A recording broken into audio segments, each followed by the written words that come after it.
Joining us now is Mark Weinberger, who is Global Chairman and CEO of EY. He's also a member of President Trump's Economic Advisory Council. Well, Mark, do you want to weigh in on your rating on how you think Donald Trump is doing at this point? Well, I'm not much for these 100-day scorecards. It's kind of like the short-termism of quarterly reporting for corporations. Obviously, there's a lot of distractions that people would rather see go away in terms of derailing the economic agenda. That being said, we just had a business roundtable meeting, which is the 200-plus biggest businesses in the United States, and some from WPP is there, and BP here, and other European companies. And the Secretary of Labor was there, and we talked about deregulation, we talked about tax reform.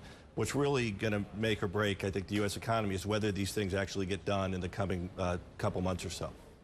If I can ask you about the agenda, it seems the market has lost some faith that tax reforms, which is where the big money investment has been on reflation, is actually going to happen this year because you've got so much friction with Republicans.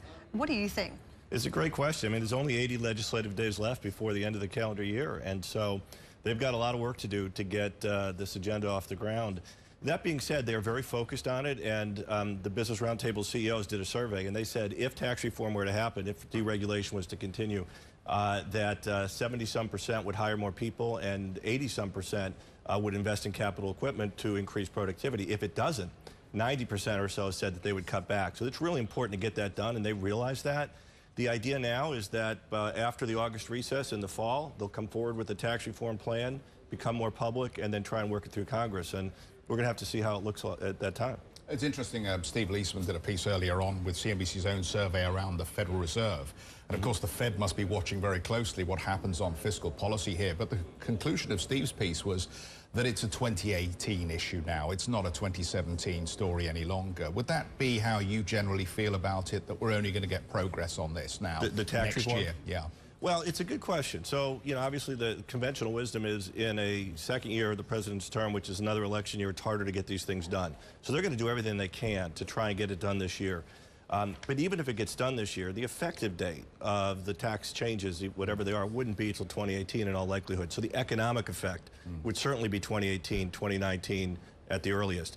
But it is still possible and hopeful that this fall that they'll actually try and move something through the legislative system to become law. You, like us, probably sat and watched the sessions in the Senate session and the Comey session and thought, what the heck is this going to mean for what happens next for many of these legislative agendas?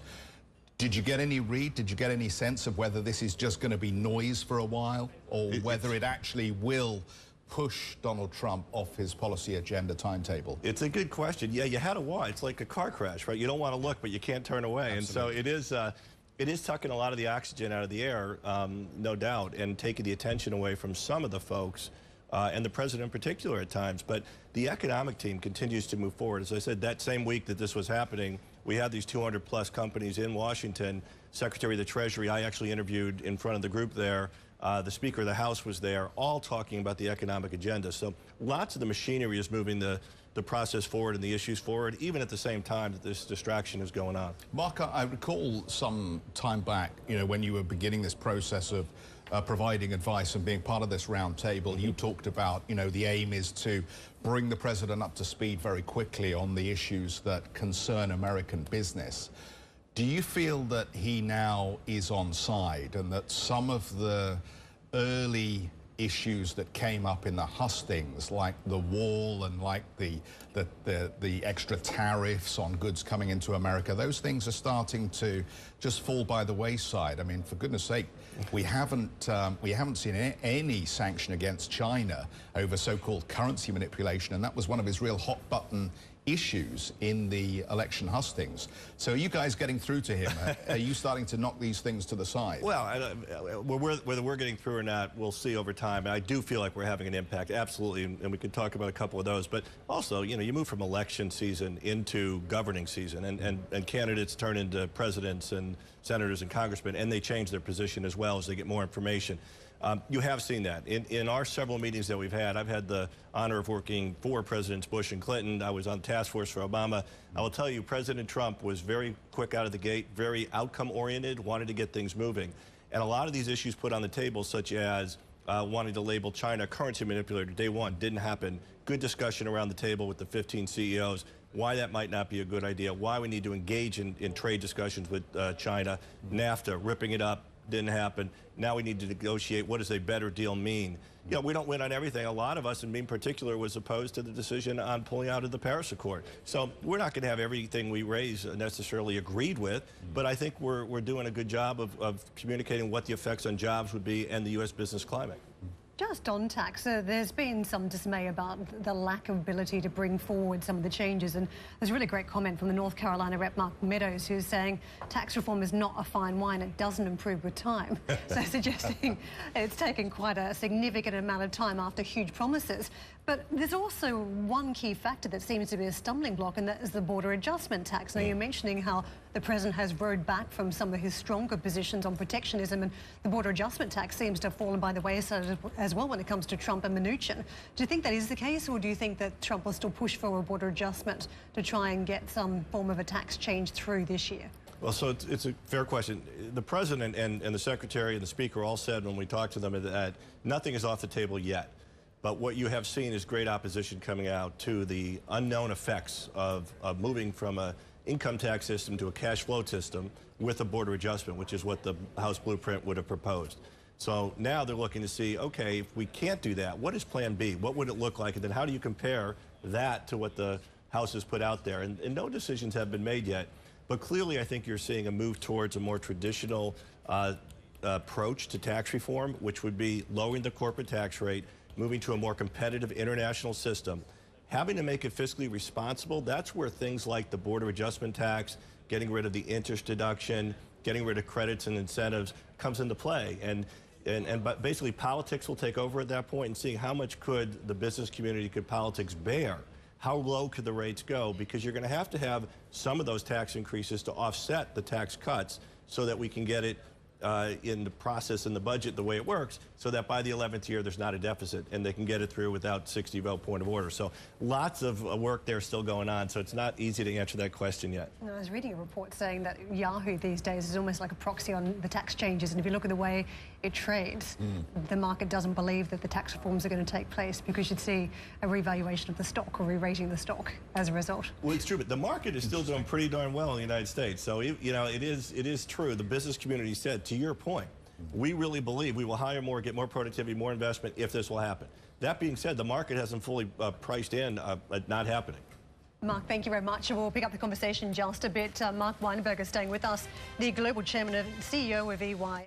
Let's get back to our conversation with Mark Weinberger, who is the global chairman and CEO of EY. He's also a member of President Trump's Economic Advisory Council. Mark, on the campaign trail, Trump wanted interest rates to go up. In a sense, he thought it was a world that was somewhat devoid of reality, that interest rates have stayed low for so long. 25 basis points expected to be delivered today. How do you think business can weather the increase because the cost of capital goes up, but also impacts consumers because variable credit costs go up? It does, all the above. But, you know, the Fed has to remain independent and look at the analysis. And I would guess right now that the market has an increase about 100% weighed in, that we'll have another 0.25% raising today, or I guess it would be today. The real question will be, what happens the rest of the year? Will it go up again, as they foreshadowed it would? And to your lead-in, what happens to the balance sheet? How do they unwind all these assets over time? They've been doing it by just not reinvesting at maturity, or that's the plan at least. But that'll take a long time to unwind this $4.5 trillion worth of assets. And so the question on everyone's mind, I guess, is how fast and how much, not if it's going to go up. Realistically, though, you know, we're seeing inflation pretty low right now. Consumer demand is high. If the Federal Reserve was not to raise the rates, I think people would be wondering, what are they seeing that no one else is seeing? So I think there's a great expectation it will happen. But the great unwind from the balance sheet must impact corporates as well, because many of those companies have been tapping the market while there's been virtually very, very low interest rates to try and drive down their interest costs in coming years. When do you think the impact will hit many of those companies? Will it be a much longer effect than usual because companies have been so active in the market?